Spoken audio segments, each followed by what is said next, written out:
Learning objectives. After completing this module, learners will be able to explain the importance of dates, explain the method of periodization, discuss how administration produces records, describe the importance of surveys, basis and need of division. Different countries use different ways to pick up dates which are important in history. It could be the birth date of a king, or it could be a date when he started ruling, so it is up to our historians. Now we select the dates where many events occur collectively.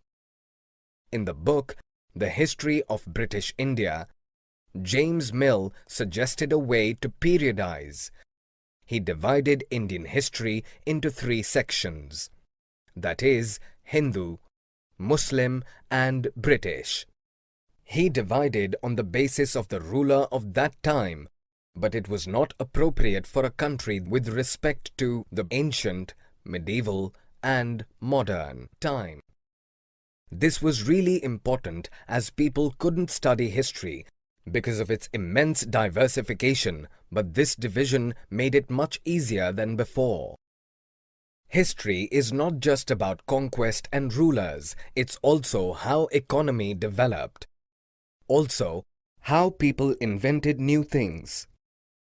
Before the British rule, India was ruled by many different rulers in small parts, but with their arrival, the British India was way bigger.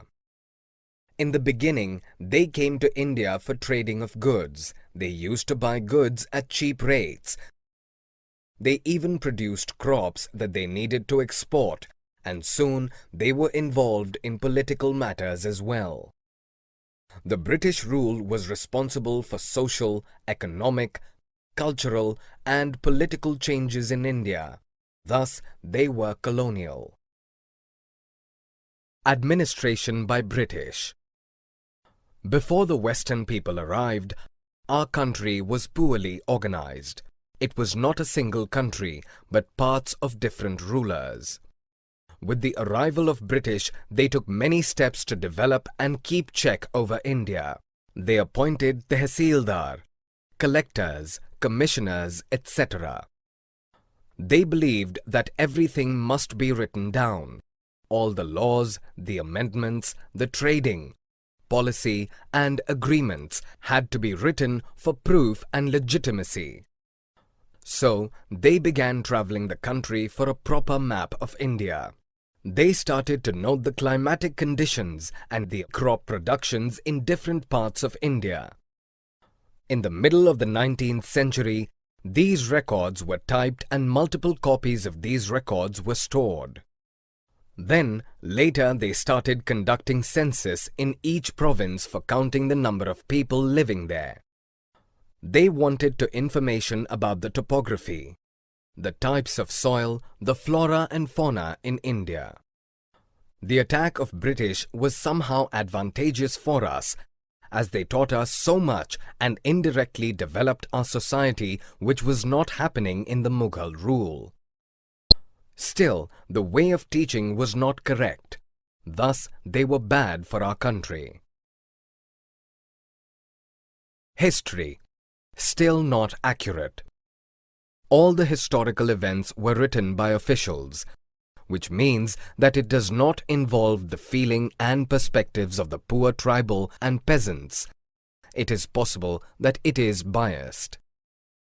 In the Mughal Empire, the books written were only in praise of the ruler, as if they wrote against the ruler, they might get killed for this reason.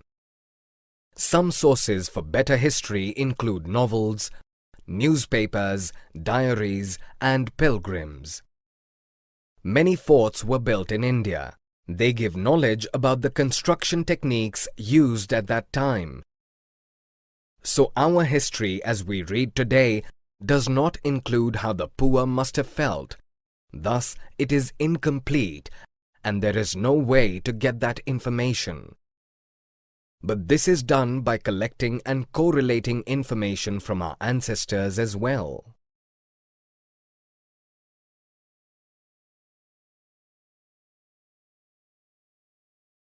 Summary. Let us summarize what we have learned. Selection of date depends on the story of past. James Mill divided the Indian history into 3 periods: Hindu, Muslim and British. Specialized institutions like archives and museums were established to preserve important records. Surveys like botanical, zoological, archaeological, anthropological and forest surveys were in the list of British administration. The official records do not tell about the needs of people of India.